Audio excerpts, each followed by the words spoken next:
جب بھی آپ فجر کی نماز کے بعد انشاءاللہ یہ وظیفہ کرو گے، آپ کی تمام مالی پریشانیاں، قرض کی تنگی سے نجات انشاءاللہ سب ختم ہو جائے گی۔ اس دور میں اکثر لوگ یہ شکایت کرتے ہوئے نظر آتے ہیں کہ ہمارے رزق میں برکت نہیں ہے، ہم روزی کمانے کے لیے اتنی محنت کرتے ہیں، دن رات محنت کرتے ہیں، دن رات جدوجہد کرتے ہیں اور اپنی ساری توانائیاں کھپا دیتے ہیں، لیکن پھر بھی خرچے پورے نہیں ہوتے، بلکہ الٹا ہر مہینے قرضہ چڑھ جاتا ہے۔ اس صورتحال کو سامنے رکھتے ہوئے یہ سوال پیدا ہوتا ہے کہ رزق میں برکت کیسے آ سکتی ہے اور وہ کون سے اسباب ہیں جنہیں اختیار کیا جائے تو رزق میں برکت آ جاتی ہے اور اس سے تمام اخراجات پورے ہو سکتے ہیں۔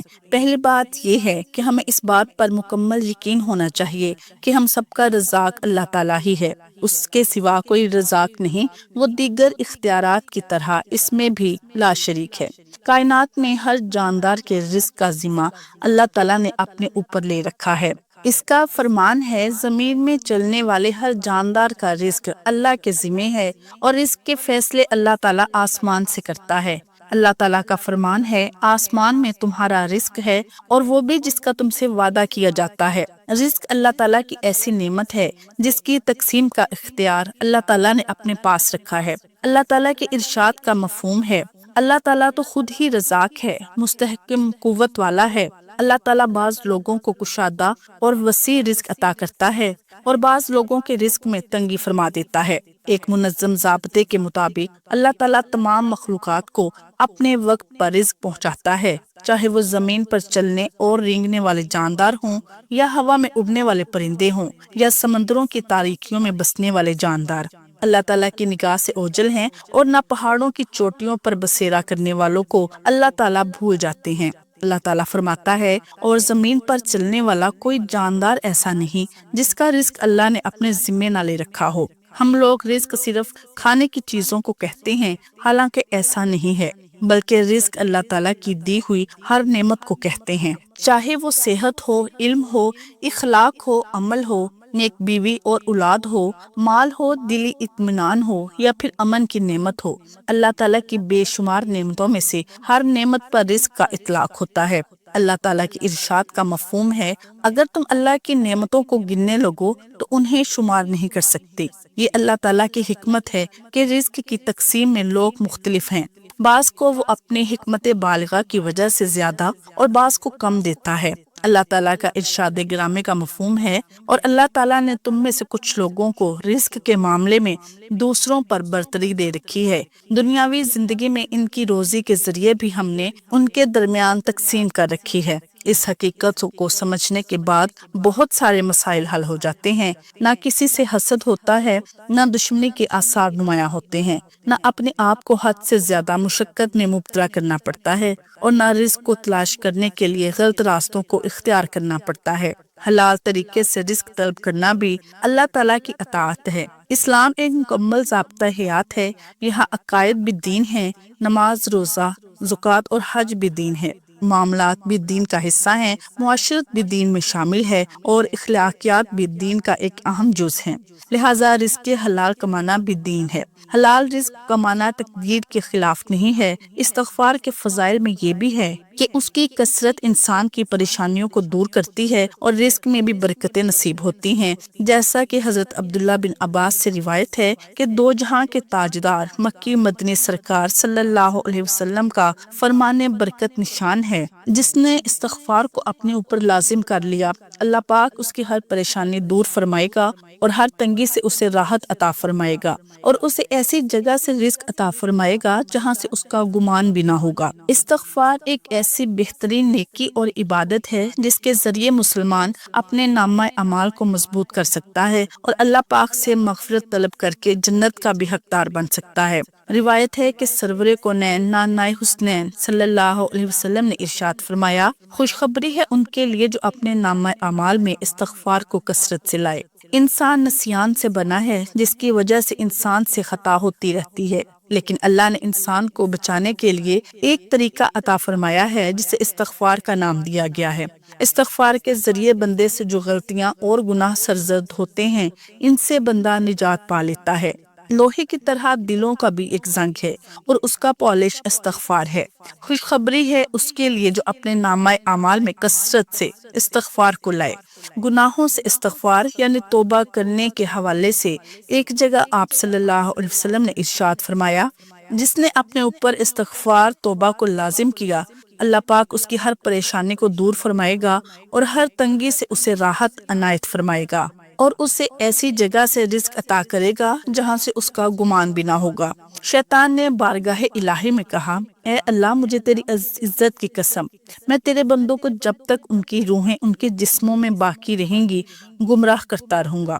اللہ تعالیٰ نے فرمایا، مجھے اپنی عزت اور جلال کی قسم، جب تک وہ مجھ سے بخشش مانگتے رہیں گے میں انہیں بخشتا رہوں گا۔ ایک اور جگہ منقول ہے کہ حضرت سعید بن ابی بردہ اپنے سنت کے ساتھ اپنے دادا سے روایت کرتے ہیں کہ ہمارے ہاں رسول اللہ صلی اللہ علیہ وسلم تشریف لائے، اس حال میں کہ ہم سبھی بیٹھے ہوئے تھے، تو آپ نے فرمایا، کوئی صبح طلوع نہیں ہوتی مگر میں اس میں 100 مرتبہ استغفار کرتا ہوں۔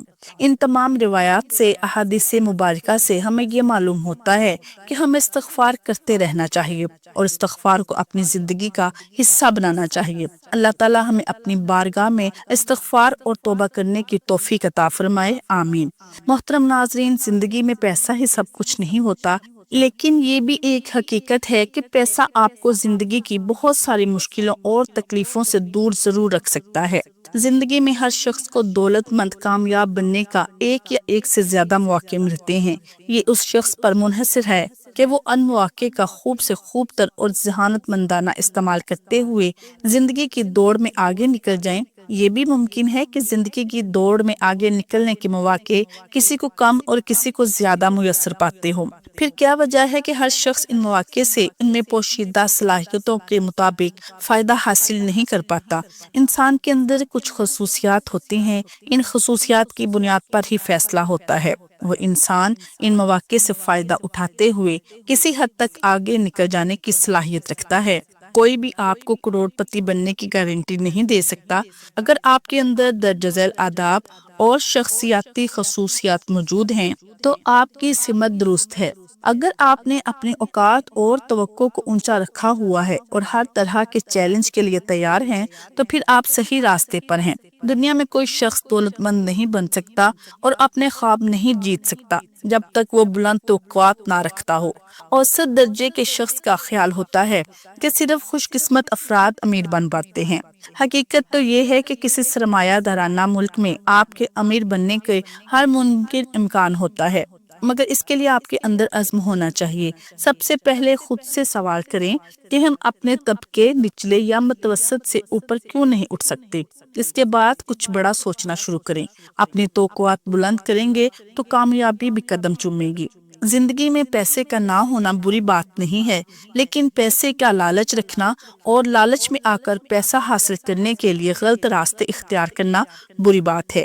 خواتین و حضرات، آج جو وظیفہ آپ کو بتانے جا رہی ہوں وہ ایسا پاورفل وظیفہ ہے جو آپ کو دنوں میں امیر بنا دے گا۔ جتنے یقین سے آپ یہ وظیفہ کریں گے اتنی جلدی آپ کو اس کے اثرات ملنا شروع ہو جائیں گے۔ ہمیں دنیا کے ہر کام کرنے کے لیے پیسوں کی ضرورت پڑتی ہے، چاہے کام چھوٹا ہو یا بڑا۔ بغیر پیسوں یا دولت کے کوئی دنیاوی کام نہیں کر سکتے۔ اگر آپ کو بھوک لگی ہے تو کھانے کے لیے رقم چاہیے، کپڑے خریدنے ہیں، مکان خریدنا ہے، گاڑی خریدنی ہے یا کوئی کاروبار کرنا چاہتے ہیں تو سب کے لیے دولت یا پیسوں کی ضرورت پڑے گی۔ بعض اوقات کچھ ایسے کام کرنے پڑ جاتے ہیں جن کے لیے کافی رقم کی ضرورت پڑ جاتی ہے، جیسے گھر میں اچانک کسی کو کوئی بڑی بیماری ہو جائے، اس کے علاج کے لیے اپنی یا بچوں کی شادی کرنی ہو وغیرہ۔ اللہ تعالیٰ کے سوا کوئی بھی دولت یا رزق نہیں دے سکتا۔ جب بھی ہمیں کبھی اچانک زیادہ پیسوں کی ضرورت پڑ جاتی ہے تو اس کا انتظام بھی اللہ تعالیٰ کہیں نہ کہیں سے فرما دیتا ہے۔ ہر مسلمان کو چاہیے کہ ایسے وقت میں فوراً اللہ تعالیٰ کی طرف رجوع کرے اور اپنی ضرورت کے لیے اللہ تعالیٰ سے مدد مانگے۔ ناظرین، اب ہم چلتے ہیں وظیفے کی طرف۔ آپ نے سب سے پہلے نماز فجر ادا کرنی ہے اور نماز ادا کرنے کے بعد آپ نے وہیں جائے نماز پر بیٹھ کر سب سے پہلے درود پاک لازمی پڑھنا ہے۔ کوئی بھی درود پاک آپ پڑھ سکتے ہیں، مگر درود ابراہیمی پڑھ لیں گے تو اس کی بہت فضیلت ہے۔ ناظرین، دنیا کی اعلیٰ ترین مصروفیات حضور پاک صلی اللہ علیہ وسلم پر درود پاک بھیجنا ہے، تو وظیفہ کرنے کے علاوہ بھی آپ حضور صلی اللہ علیہ وسلم پر کثرت سے درود و سلام بھیج سکتے ہیں، کیونکہ جو حضور پاک صلی اللہ علیہ وسلم پر درود پاک کا نذرانہ پیش کرتا ہے، اللہ تعالیٰ اس کے 10 گناہ مٹا دیتا ہے، اس کی 10 نیکیوں میں اضافہ فرما دیتا ہے اور اس کے 10 درجات بلند کر دیتا ہے۔ اس لیے حضور پاک صلی اللہ علیہ وسلم پر درود پاک لازمی پڑھا کریں۔ جب درود پاک ایک مرتبہ پڑھ لیں، اس کے فوراً بعد ہی آپ لوگوں کو سورہ کوثر کا یہ وظیفہ سب سے پہلے پڑھنا ہے۔ سورہ کوثر کا وظیفہ آپ نے اپنی زندگی میں بہت دفعہ کیا ہوگا، لیکن آج جو آپ کو عمل بتا رہی ہوں، سورہ کوثر جس ترتیب سے میں آپ کو بتاؤں گی آپ کو پڑھنا ہے۔ محترم ناظرین، آپ نے اللہ الصمد، اللہ الصمد، اللہ الصمد 21 بار پڑھنا ہے۔ یہ وظیفہ آپ ہاتھوں کی انگلیوں پر بھی پڑھ سکتے ہیں اور تسبیح کے دانوں پر بھی چاہیں تو پڑھ لیں۔ اللہ الصمد پڑھنے کے بعد آپ نے استغفر اللہ، استغفر اللہ، استغفر اللہ 111 مرتبہ پڑھنا ہے، اور اس کے بعد آپ نے سورہ کوثر پڑھنی ہے۔ بسم اللہ الرحمن الرحیم پڑھ کر آپ نے سورہ کوثر پڑھنی ہے، اور سورہ کوثر آپ نے صرف اور صرف 11 مرتبہ پڑھنی ہے۔ 11 مرتبہ سورہ کوثر پڑھنے کے بعد آپ نے آخر میں وہ درود پاک پڑھنا ہے جو عمل کے شروع میں پڑھا تھا۔ اب جیسے ہی یہ عمل آپ کر لیں گے تو انشاءاللہ آپ کی قسمت کے تالے کھل جائیں گے، غیبی مدد ہوگی۔ ناظرین، وظیفہ مکمل ہونے کے بعد اللہ تعالیٰ کی بارگاہ میں رو رو کر گڑ گڑا کر دعا کرنی ہے، اے رب ذوالجلال، سب مسلمانوں پر اپنا رحم و کرم عطا فرما، ان کی تنگ دستیوں کو دور فرما، رزق میں وسعت عطا فرما، بیماروں کو شفا عطا فرما، ہمیشہ شکر کرنے والا بنا، اور ہماری دنیا و آخرت سنوار دے، آمین۔ اس کے علاوہ ناظرین، اپنے والدین کے لیے کثرت سے دعا کیا کریں، کیونکہ ناظرین، بنو سلمہ میں ایک شخص رسول اللہ صلی اللہ علیہ وسلم کے پاس آیا اور اس نے دریافت کیا، یا رسول اللہ صلی اللہ علیہ وسلم، کیا میرے ماں باپ کے مجھ پر کچھ ایسے بھی حق ہیں جو ان کے مرنے کے بعد بھی مجھے ادا کرنے چاہیے؟ آپ صلی اللہ علیہ وسلم نے فرمایا، ہاں، ان کے لیے خیر و رحمت کی دعا کرتے رہنا، ان کے واسطے اللہ سے مغفرت اور بخشش طلب کرنا، ان کا اگر کوئی عہد معاہدہ کسی سے ہو تو اس کو پورا کرنا، ان کے تعلق سے جو رشتے ہوں ان کا لحاظ رکھنا، اور ان کے دوستوں کا اکرام و احترام کرنا۔ دعا ہے کہ اللہ تعالی ہمارے والدین کا سایہ ہم پر قائم و دائم رکھے، اور جن کے والدین اس دنیا سے رخصت فرما گئے ہیں ان کی بخشش فرمائے، آمین۔ ناظرین، دعا ہے کہ اللہ تعالیٰ ہمیں نیک اعمال کرنے کی اور ان پر عمل کرنے کی توفیق عطا فرمائے۔ ناظرین، گزارش ہے کہ اللہ تعالیٰ کے 99 ناموں میں سے کوئی ایک نام کمنٹ سیکشن میں ضرور شیئر کریں۔ اللہ تعالیٰ ہم سب کا حامی و ناصر ہو، آمین۔ ناظرین، ویڈیو پسند آئے تو لائک شیئر ضرور کریں۔ جزاک اللہ خیر۔